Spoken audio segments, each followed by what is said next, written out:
안녕하세요. 반갑습니다. 기능학 의사 박도준입니다. 여러분 모두 활력 있는 하루 보내고 계신가요? 제가 이제 만성피로 환자분들을 많이 보는데 어떠한 패턴이 보여가지고 그 패턴에 대해서 한번 말씀을 드리려고 해요. 만성피로의 끝판왕은 호르몬의 도미노적인 감소, 호르몬 도미노 피로입니다. 제가 붙인 말이에요. 그러니까 이런 말은 사실 없는 건데 제가 보다 보면은 해결 안 되면서 병원에 오시는 분들이 대부분 이 직에 있거든요. 제가 대한만성피로학회 창립회장으로 한 11년간 진료를 보면서 느낀 부분과 체험한 부분을 말씀드려 보겠습니다. 아마 이거는 다른 영상에서는 보지 못했던 그런 내용일 것 같습니다. 그러니까 제가 좀 찾아보니까 개별적인 피로에 도움이 된 영상은 있어도 큰 지도, 큰 맵을 이해시키고 설명하는 영상은 못 본 것 같습니다. 헤어나오지 못하는 심한 만성피로 환자분들에게 조금이나마 활력을 주고 도움이 됐으면 합니다.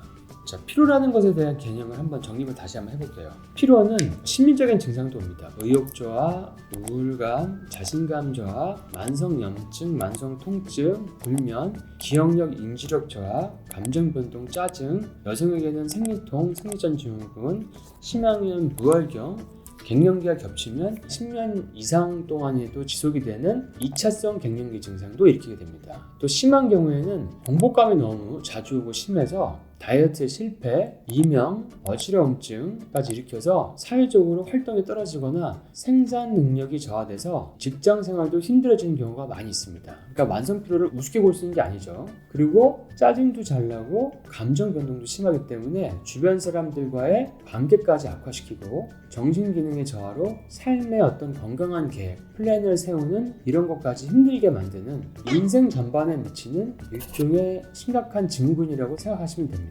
자, 호르몬 도미노 피로라는 건 뭘까요? 원래는 이 만성피로의 시작은 대부분 심한 스트레스 이벤트가 있거나 인간관계 갈등, 주로 직장의 상사와의 관계, 동료의 관계, 아니면 주로 제일 많이 보는 게 시어머니, 남편, 자식 이런 경우가 많거든요. 아니면 돈을 빌려주고 못 받는다든지, 아니면 가족 중에 누가 많이 아프시다든지, 심한 과로, 막 2교대, 3교대 근무, 야간 근무 이런 게 있어서 시작되다 보면은 면역이 떨어지고 몸에 피로를 유발시키는 각종 균들이 들어오는 분들도 많아요. 세균, 기생충, 바이러스, 칸디다균들 이런 것들이 들어오고 그렇게 되면 피로는 더 심해집니다. 그 다음에 면역이 저하되면 NK세포 활성도가 떨어져서 혹이나 암이 생기는 분도 종종 계십니다. 이런 분들이 제대로 된 진단을 받지 못하고 정신과에서 우울증 약만 처방을 받거나 각종 영양제를 복용을 하고도 그런 상태로 내원하시는데 뭔가 해결을 못하고 계신 분이 상당히 많습니다. 피로를 유발시키는 각각의 증상들을 치료하고자 각종 병원들을 전전하시는데 대부분 핵심적인 부분이 교정이 안 되고 표면적인 증상들만을 교정하기 때문에 그런 거죠.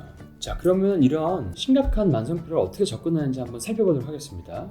호르몬 도미노 피로라는 거를 논하기 전에 기본적인 에너지 대사를 살펴보면 원래 활력 있는 생활을 하기 위해서는 세포에 있는 미토콘드리아 공장이 활발하게 움직여서 ATP가 생성이 잘 돼야 되거든요. 근데 ATP가 생성이 되려면 미량 영양소, 비타민, 미네랄, 포르텐 이런 것들이 필수적이고요. 두 번째는 체내 산소 농도가 올라가야지 미토콘드리아가 돌아가고, 세 번째는 해독이 돼야 됩니다. 중금속이나 환경독소가 있는 분들은 미토콘드리아가 블록이 돼서 대사가 잘 안 들어가게 됩니다. 그 다음에 네 번째는 적절한 체온이 유지돼야지 ATP가 생성이 되게 됩니다.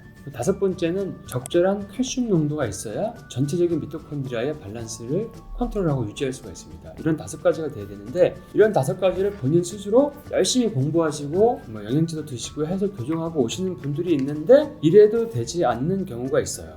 그런 분들이 호르몬 도미노 피자가 아니라 호르몬 도미노 피로라고 제가 가끔 부르기도 합니다. 호르몬 도미노 피로는 제가 보면은 일단은 그런 스트레스 이벤트로 부신 피로가 시작이 되고 그 다음에 갑상선의 말초 전환 장애가 옵니다. 일반 혈액 검사에서 검출이 되지 않는 저체온이나 증상만 있는 갑상선에 문제가 생기게 되거든요. 근데 이렇게 갑상선이 떨어지면 대사가 느려져서 간 해독 대사도 떨어지고 독소 추적이 더 가속화됩니다. 그리고 이 다음으로 오는 거는 성호르몬의 결핍이 오게 돼요. 프로게스테론이 떨어지고 에스트로겐 우세증이 오고 테스토스테론도 떨어집니다. 그러니까 테스토스테론은 남성에게만 있는 호르몬이 아니라 여성에게도 있거든요. 그 다음은 성장 호르몬까지 결핍이 됩니다. 성장 호르몬이 결핍되면 근육량이 잘 증가하지 않고 계속 대사가 낮은 상태로 지속이 되고 근육이 소실이 오고 미토콘드리아가 늘어나지 않은 상태가 지속이 되고 작은 스트레스에도 취약해지고 수면 장애도 오게 됩니다. 그리고 이게 더 심해지면 신경 전달 물질인 도파민, 세로토닌, 아드레날린까지 저하가 와서 인지력 저하, 지구력 저하, 에너지 저하, 근육통 이런 것까지 가는 일련의 호르몬이 도미노로 파산되는 이런 현상들이 오는 거를 굉장히 흔히 관찰하게 됩니다. 여기에 인슐린 저항성은 덤으로 추가가 됩니다.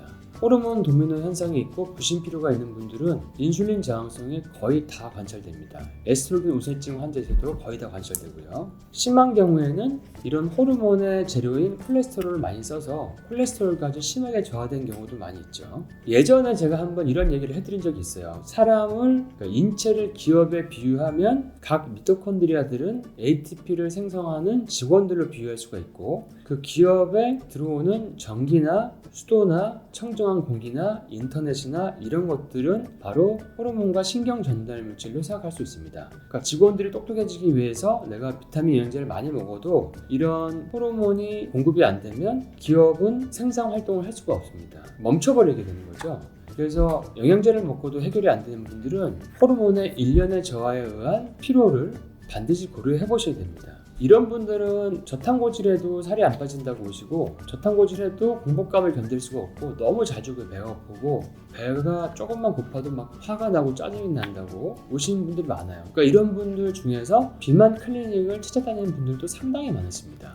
사실은 이런 호르몬 도미노 피로가 있는데 이거를 비만 클리닉에 가서 표면적인 다이어트가 잘 안 되는 증상만 치료하시는 거죠. 제가 이제 도표를 하나 올렸는데 이 도표를 보면은 호르몬이 어떻게 연관되는지가 나와 있는데 간단히 보면 콜레스테롤에서 시작해서 이 지방 성분의 콜레스테롤이 몸에서 프로게스테롤을 만들고 또 코티졸을 만들고 옆 가지로 가면은 에스트로겐, DHA, 테스토스테론 이런 걸 다 만드는 걸 볼 수 있습니다. 그러니까 이게 하나로 연결되기 때문에 하나가 떨어지면 다른 것들이 연쇄적으로 떨어질 수 있는 거죠. 그리고 많은 검사를 해보는데도 몸이 살이 안 빠지거나 피로가 회복되지 않은 이런 저체온 증상을 못 찾는 분들이 굉장히 많은데 부신피로가 있고 호르몬 도미노 피로가 있는 분들은 갑상선 말초 저항이 생기기 때문에 갑상선에서 호르몬 분비가 돼도 이게 말초까지 가지 않거든요. 그래서 혈액 검사는 대부분 그 페이크, 그러니까 가짜로 나오는 경우가 상당히 많습니다. 이런 분들은 리버스 T3라는 검사라든지 몸의 온도를 찍거나 증상을 봐서 갑상선 저하를 진단하게 됩니다. 이거는 예전에 제가 찍어놓은 요오드 영상이나 갑상선 저하에 대한 영상에 보시면 좀 참조가 되실 겁니다. 그러니까 우리는 환자의 증상을 치료하는 것이지 환자의 혈액 검사를 치료하는 게 아닙니다. 혈액에 떠돌아다니는 호르몬 수치는 그냥 혈액 속을 통과할 뿐이지 그게 세포까지 전달되는 거라고 확정을 줄 수 없기 때문에 그렇습니다. 그리고 이런 갑상선 호르몬이 말초까지 가지 않는 경우는 상당히 많죠. 그리고 이 부신 호르몬도 부신피로가 의심돼서 대학병원에서 검사를 하시는 분이 많이 계시는데 부신 호르몬도 실제로 몸에서 쓰이는 이원용 부신 호르몬은 5% 이내가 됩니다. 그래서 일반 혈액 검사로는 진단이 안 되는 경우가 상당히 많기 때문에 증상이나 타액이나 소변으로 보는 게 가장 정확합니다. 그리고 여성암이나 여성질환으로 고생하는 분들은 이런 호르몬 연쇄 피로가 있을 때 프로게스테론이 코티졸의 전구체이기 때문에 떨어져서 에스트로겐 우세증이 많이 오게 됩니다. 그래서 이거를 교정하지 않으면 계속 몸에 혹도 생기고 생리통도 심해지고 에스트로겐 우세증으로 살이 안 빠지고 골다공증까지 올 수 있는 이런 프로세스를 거치게 됩니다.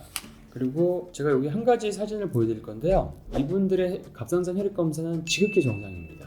근데 보면은 몸이 굉장히 온도가 떨어져 있죠. 그러니까 처음에 있는 이 빨간색 사진만이 정상이고 두 번째, 세 번째 있는 사진들은 실제로 갑상선 혈액 검사는 정상인데 몸이 상당히 차게 나온 저체온증 환자입니다. 이런 분들은 치료를 받지 못해서 굉장히 전전하시는 분들이죠. 이것들이 피로를 가중시키고 활력을 떨어뜨리고 삶의 질을 많이 떨어뜨리는 거죠.